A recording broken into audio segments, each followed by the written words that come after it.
السلام عليكم ورحمه الله وبركاته. ازيكم عاملين ايه؟ يا رب تكونوا دايما بخير. النهارده هعمل لكم فيديو جديد. النهارده ان شاء الله هنشرح زمن ذا فيوتشر بيرفكت اللي هو زمن المستقبل التام.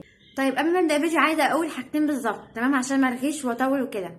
اول حاجه ان اي كلمه هقولها او اي كلمه انا قلتها قبل كده، تمام، ده كل ده كان بفضل مستر اللي باخد معاه وكده، فربنا يبارك له يا رب. فكل حاجه بقولها بالتفصيل من المستر اللي باخد عنده، ونفس الامثله برضو. تاني حاجه متنسوش بقى تعملوا لايك للفيديو، سبسكرايب القناه، وتفعلوا زر الجرس علشان اي فيديو جديد انزله يوصلكم اشعار على طول. يلا بقى عشان نبدا الفيديو. طيب اول حاجه في الدرس ده هندرس طبعا الاستخدامات، وهندرس التكوين الاول، بعد كده الاستخدامات. تمام. اول حاجه تكوين ذا فيوتشر بيرفكت، ذا فيوتشر بيرفكت، المستقبل التام. اول حاجه بقى في الدرس بتاعنا النهارده هندرس، او النهارده هنشرح ايه اصلا؟ النهارده هنشرح ذا فيوتشر بيرفكت. انا قلتها في اول فيديو تقريبا قلتها، ماشي. هنشرح ذا فيوتشر بيرفكت اللي هو زمن المستقبل التام، اللي هو جرامر يونت 8، جرامر يونت 8. تمام. الجرامر اللي هو ترتيب الدرس الثاني لتانية ثانوي الترم الثاني. اول حاجه هنعرف تكوين زمن الفيوتشر بيرفكت ايه. طيب توقعوا كده، يعني من غير ما انا اقول تعالوا نتوقع، او تعالوا نحلل او نستنتج، يعني تعالوا نستنتج الموضوع، نستنتج التكوين. يعني ذا فيوتشر بيرفكت، اكيد ما هو في مستقبل، يبقى تتوقعوا في ايه؟ اكيد في ويل. طب قبل ما ندخل، اي جمله اساسا بتبدا بايه؟ بتبدا بفاعل، يبقى اول حاجه لازم يكون في فاعل. بعد كده انا عندي مستقبل، يعني انا بتكلم عن مستقبل، لازم يكون في ويل. طيب اي زمن فيه تام، يعني اي زمن تام لازم يكون فيه تصريف ثالث. طب اي مستقبل لازم يكون فيه ويل. طب هل ويل ينفع يجي بعدها تصريف ثالث؟ مش هنا دايما عارفين ان ويل دايما بيجي بعدها مصدر؟ طب عايزين نفصل ما بينهم، نفصل ما بينهم بايه؟ نفصل ما بينهم بفيرب تو هاف. طيب فيرب تو هاف، انا عندي هاف وهاز وهاد. طب نختار ايه؟ ده هي اصلا جايه بعد ويل، صح؟ يعني هي ويل اللي قبليها. طب هنا عارفين ان ويل ده بيجي بعديه ايه؟ انفينيتيف. يبقى هنختار هاف. يبقى التكوينه بتاعتنا فاعل ويل هاف تصريف ثالث، فاعل ويل هاف تصريف ثالث، تاني فاعل ويل هاف تصريف ثالث. تمام. دي كانت لو جمله كانت مثبته عادي في حاله الاثبات، ولو كانت جمله معلومه. اول حاجه خدنا ايه؟ الاثبات. طيب الجمله ليها 3 حالات: نفي، استفهام، اثبات. نفي، استفهام، اثبات. هنا خدنا النفي، خدنا الاثبات قصدي، فهناخد النفي بعد كده ناخد الاستفهام. طيب لو كانت جمله في حاله النفي، فاعل want have تصريف ثالث، فاعل want have تصريف ثالث. قولوا ورايا بقى، فاعل want have تصريف ثالث. طيب هنا كده خدنا الاثبات وخدنا النفي، فاضل ايه؟ فاضل السؤال. طب لو كانت جمله بادئه لو انا عايزه اعملها لو انا عايزه ابدا بسؤال، فانا هبدا يا باداه استفهام يا بفعل مساعد.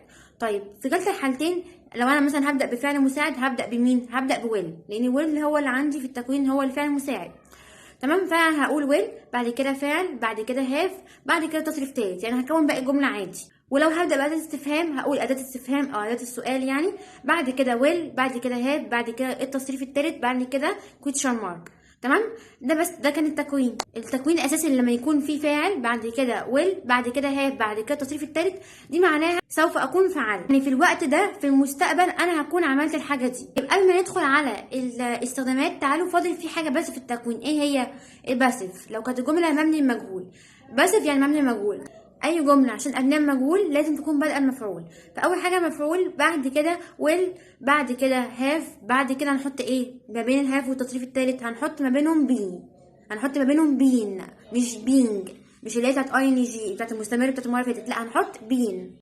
تبقى ويل هاف بين تصريف ثالث. طيب مثلا لو اديت مثال عايز وقلت a new hospital will have نقط in our village by 2030، فين هنختار بيلت ولا هنختار بين بيلت؟ هتبقى الإجابة هنا بين بيلت، علشان المستشفى هي اللي هتبنى مش هتبني. يعني أنا بقول هنا المستشفى الجديدة مالها في القرية في حلول أو في وقت 2030، يعني في وقت 2030 في المستقبل المستشفى الجديدة دي هتكون مالها؟ تبني ولا هتبنى؟ لا هتبنى، لأن هي غير عاقل، مش مسألة غير عاقل برضو، لا هي حد هيبنيها، أكيد هي مش هتبني، فحد هيبني المستشفى، فهي كده بالتالي مفعول، فكده بالتالي الجملة مبني مجهول. فهنختار التكوين بتاعنا will have been تصريف تالت، will have built. خلاص كده احنا خلصنا التكوين خالص، واديت لكم مثال عليه. تمام. طبعا كل ده طبعا من مستر اللي باخد عنده يعني.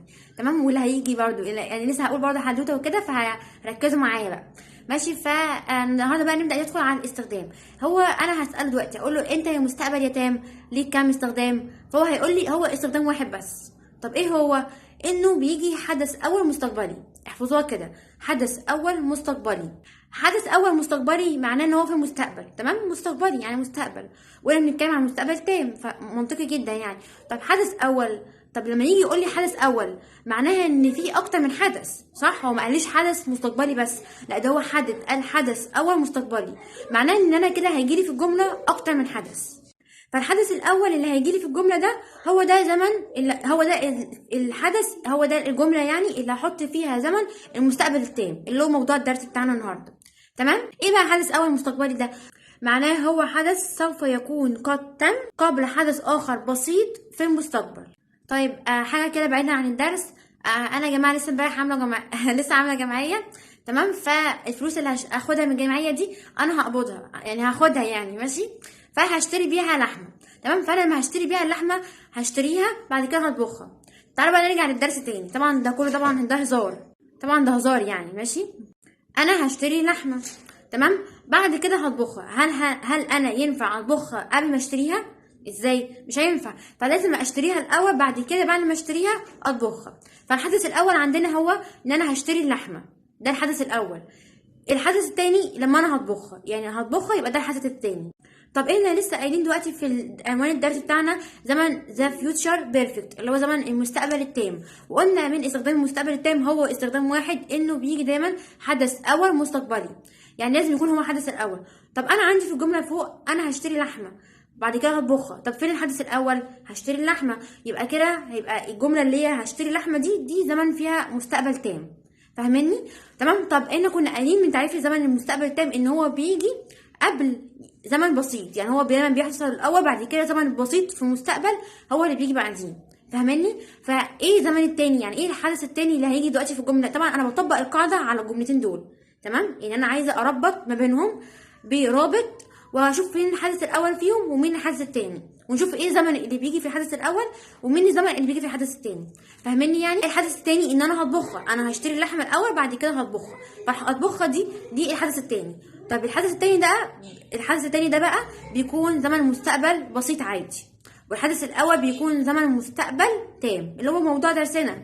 عشان عايزه اربط الجمله دي بالجمله دي، يعني انا عايزه اعمل جمله هنا وعايزه اعمل جمله من الكلمه دي. طب انا هربطهم كده لوحدهم؟ لا، لازم يكون في حاجه رابطه، يعني اداه رابط، يعني لازم يكون في عندنا حاجه اسمها تايم لينكس، يعني روابط. او دي بالظبط تعتبر كده كلمات داله لزمن المستقبل التام. يعني انا عندي 3 بالظبط: before وباي ذا تايم وباي زائد مستقبل. يعني باي بيجي بعديها فتره زمنيه بس لازم تكون في المستقبل، خدوا بالكم يعني هنا في تريك، لازم يكون باي بعدها فتره زمنيه في المستقبل. يعني مثلا باي 2030، باي 2025، لا مش دلوقتي لان دلوقتي 2025 اصلا، لا باي مثلا باي 2030 2090 2000 3000 باي و3000، فلازم تكون رقم بعد 2025، ماشي؟ لكن لو قال لي مثلا باي 1990 لا ده كده ماضي، خدوا بالكم هتبقى جمله وقتها ماضي بسيط عادي. خد بالنا جدا من الرقم اللي هيتكتب بعد باي، لو كان رقم اكبر من 2025 يعني رقم مستقبلي فعادي ده تبع قاعدتنا، لكن لو كان رقم اقل يعني رقم زمان قبل كده لا يبقى دي كده ماضي بسيط. طيب ماشي، انا هربط دلوقتي ما بين مثلا بيفور او باي ذا تايم، الاثنين زي بعض، تمام؟ فانا لازم يكون ان هو رابط، لازم يكون هنا في جمله بعد كده فاصله بعد كده جمله، هربط الجملتين دول اللي انا لسه قايلهم لكم فوق ان انا هشتري لحمه بعد كده هطبخها. طيب انا هشتري اللحمه ده الحدث الاول، والحدث الاول مستقبل تام. المستقبل التام بيتكون من ايه؟ تعالوا كان نكون الجمله. هقول before او by the time I will cook meat، بعد كده فاصله بعد كده هقول I will have bought it. بالظبط كده انا قبل ما اطبخ اللحمه هكون اشتريتها، تمام؟ مش هينفع اعكس الجملتين، يعني مش هينفع اخلي الثانيه دي هي الاولى لان المعنى هيختلف، المعنى مش هينفع اصلا، لان انا بقول ان انا هشتري اللحمه الاول بعد كده هطبخها. فانا هقول بقى دلوقتي قبل ما اطبخ اللحمه هكون اشتريتها، تمام؟ لكن ما ينفعش اقول قبل ما اشتري اللحمه هكون طبختها، مش هينفع، فاهميني؟ فانا لازم اشتري اللحمه الاول بعد كده اطبخها. فالحدث الاول بيكون جاي في الاخر كده، تمام؟ لان بيفور قبل ما اعمل حاجه هكون عملت ده، فدي هي الاول اصلا، والتانية بقى دي هي التاني، فاهماني؟ يعني مثلا اقول انا قبل ما هلعب هذاكر، يبقى ايه الفعل الاول اللي هيتعمل؟ ان انا هذاكر الاول بعد كده هلعب، فهمتوني؟ دي حاجه بقى هي روابط ستات ولا رجاله؟ انتوا طبعا مش عارفين صح. روابط رجاله. ليه؟ علشان ما بتولولش. يعني ايه الكلام ده؟ يعني ما بتولولش، يعني ما ينفعش ابدا ابدا ابدا ابدا ان يجي بعديها ويل. ما بتولولش يعني ما ينفعش يجي بعديها ويل. الويل تيجي الناحيه التانية. طب انا في جملتي عندي هنا ويل وعندي هنا ويل، نعمل ايه؟ فهي بقى جت، انا طبعا مشيت، يعني انا كتبت الجمله ومشيت، لقيت بقى بيفور بتنده عليا بتقولي يا منى. فقلت لها نعم، في ايه يا بيفور؟ بتقولي هو انت ايه اللي انت عاملاه ده؟ هو انت مش عارفه ان احنا رجاله ما بنولش، ما بنولولش؟ يعني انت عارفه كده ما ينفعش يجي بعدينا ويل؟ مش انت عارفه كده؟ ازاي انت بقى كاتبه ويل جنبنا؟ يعني ازاي؟ فانا قلت لها طب انا هعمل ايه يا بيفور؟ يعني ما هي تكوين الجمله كده، انا عايزه احط هنا مستقبل تام ومستقبل بسيط، اعمل ايه؟ قلت لا اتصرفي، شوفي مشكله الموضوع ده، حاولي تشيلي ويل من الجمله. قمت انا بقى عماله افكر لحد ما قلت ايه، طب تعالوا كده فكروا معايا، احنا دلوقتي عايزين نغير الجمله دي لان بيفور متضايقه. بيفور ما ينفعش يجي معاها ويل. بيفور مش بيفور بس، اي رابط رجاله مش ستات علشان ما بتولولش، يعني ما ينفعش يجي بعديها على طول مباشره ويل، اي جمله كده. طب نعمل ايه؟ عايزين نحل المشكله دي. طب هل ينفع نغير الجمله الاخيره دي اللي هي فيها مستقبل تام؟ مش هينفع، ده اساسا انا جايه مخصوص عشان بتكلم عن المستقبل التاني، اقوم انا اغير الزمن؟ مش هينفع. طب هل ينفع انا استبدل بيفور برابط تاني زي مثلا افتر او اي رابط؟ برضو مش هينفع، ده انا بقول الروابط مش بيفور عامه، ده انا بقول اي رابط رجاله مش بتولول، يعني ما ينفعش يجي بعديها ويل. طب انا كده ولا هعرف اغير دي ولا هعرف اغير دي، ما قدامنيش حل غير اني اغير الجمله اللي في النص دي اللي هي عامله قلق. طيب هنغيرها لايه؟ فكروا معايا كده، انا عايزه احط اي زمن غير ويل لان هي بتضايق من ويل. طب هنحط ايه؟ مفيش غيره، هو المضارع البسيط، فانا هنشيل المستقبل البسيط وهنحط مضارع بسيط. لو كان كاتب لي مثلا هنا مستقبل تام هنشيله ونحط مثلا مضارع تام. لو كان مثلا كاتب لي مستقبل مستمر هنشيله ونحط مضارع مستمر، يعني دايما المضارع حسب المستقبل اللي عندي. فبدل ويل كوك هنخليها كوك. تمام. نستخدم بقى مضارع بسيط بدلا من مستقبل بسيط لوجود الرابط. احنا كنا قايلين رابطين اللي هو بيفور وباي ذا تايم، وكنا قايلين رابط في الاخر باي زائد فتره زمنيه او في المستقبل يعني. طب تعالوا ناخد بقى الرابط الاخير ده اللي هو التالت، تعالوا ناخد التكوينه بتاعته. لا الرابط التكوينه بتاعته يعني باي زائد مستقبل فاصله فاعل مستقبل تام. ده مثلا لو اديت مثال وقلنا باي 2035 اي نقط، هتبقى I will graduate ولا I will have graduated؟ هتبقى I will have graduated لان انا اصلا لسه قايله القاعده. تمام، دي قاعده زمن المستقبل التام. تمام، يعني ده الرابط ده التكوين بتاعه يعني. تمام. طيب انا عايزه اسال هنا سؤال، هو انا دلوقتي عندي معلومه عاديه، هقول لكم ملحوظه عاديه وتعالوا نطبقها في السؤال ده نشوف هي فعلا صح ولا غلط. لا تصلح الجمله التي تحتوي على حدث واحد فقط ان تكون زمن مستقبل تام. طب تعالوا كده نبص للمثال ده. هو هنا في مثال، هو في المثال ده في حدث واحد ولا اكتر من حدث؟ تعالوا نشوف. انا دلوقتي كده عندي جمله اهي في الاخيره دي فيها حدث مستقبل تام عادي اللي هو I will have graduated. طب كده مفيش حدث تاني ولا ايه؟ لا في حدث تاني، ان انا اساسا من شروط المستقبل التام، ما هو من استخدامات قصدي المستقبل التام ان هو يكون حدث اول مستقبلي. لما يكون حدث اول مستقبلي معناه ان كان في حدث تاني او ان في حدث تاني هيجي بعديه. لازم يكون في حدث تاني هيجي بعديه، ما يكونش هو الوحيد الحدث اللي يكون في الجمله. فين الحدث التاني؟ انا مش شايفه فعل تاني في الجمله، انا شايفه فعل جراديويت بس. لا في، بس مستخبي جوه كلمه باي 2035. باي 2035 يعني معناها بحلول 2035، يعني معناها فور 2035 comes، يعني قبل ما سنه 2035 ما تيجي وقتها في المستقبل هتكون اتخرجت. هي في الجمله اساسا في حدث تاني بس مستخبي جوه كلمه باي 2035.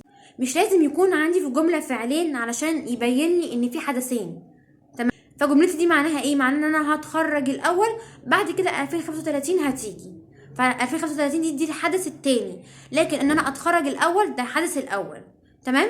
فالمعلومه صح. تمام، يعني معلومه صح وطبقناها على المثال اهو ولقيناها فعلا صح. لو قلت كمان مثلا باي 9 o'clock tonight I will have eaten ولا I will eat، هنختار هنقول I will have eaten. تمام، القاعده بتاعتنا بقى.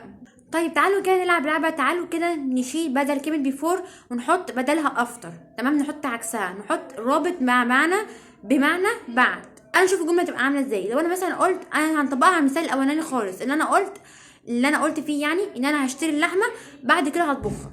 تمام. انا الاول هشتري اللحمه، بعد كده هطبخها، ده الترتيب المنطقي جدا. تمام. لما اقول افطر يعني بعد ما هشتري اللحمه انا هطبخها، كده صح؟ مش هينفع اقول افطر، مش هينفع اقول بعد ما انا اطبخ اللحمه هشتريها، مش هينفع. فانا لازم اعكس الجملتين بقى، عشان الرابط اساسا مختلف، الرابط عكس كلمه بيفور. فهقول بعد ما انا هشتري اللحمه هطبخها. تعالوا بقى نقول الجمله. after I will have bought meat I will cook it. طيب الرابط انا طبعا كتبت جمله ومشيت، فافتر عامه ده هتقولي يا منى يا منى ايه اللي انت عاملاه ده؟ فجيت قلت لها في ايه افتر؟ بعد كده تقول لي انت ايه اللي انت عاملاه ده؟ هو انت مش عارفه ان هنا رابط رجاله يعني ما بنولش؟ انت ازاي جايبه ويل اللي بعدينا؟ اقول لها صح. طب انا اعمل ايه؟ ما اتدبست برضه كده ان انا مش عارفه اغير افتر، ولا هينفع اغير الجمله اللي بعد افتر، لان الجمله اللي بعد افتر دي زمن المستقبل التام، موضوع درسي اصلا كده ملهاش حل.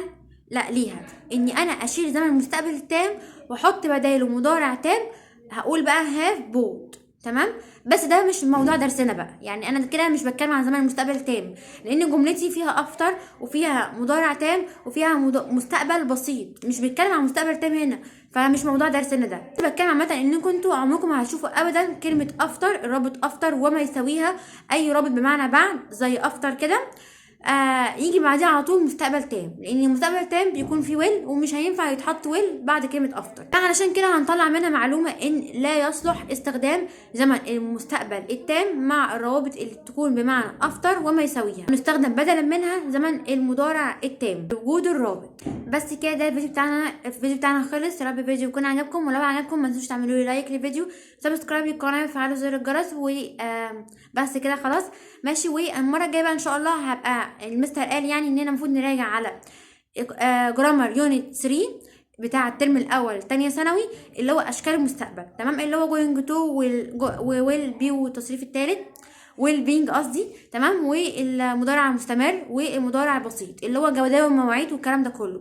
تمام. فالمفروض نراجع على الجرامر اللي هو يونت الوحده الثالثه يعني بتاع الترم الاول، علشان ليه علاقه وفي اسئله جايه عليه. تمام. اللي هي المستقبل البسيط والكلام ده كله. فانا المره الجايه ان شاء الله هشرح لكم اشكال المستقبل، فانتظروني في الحلقه القادمه، وسلام.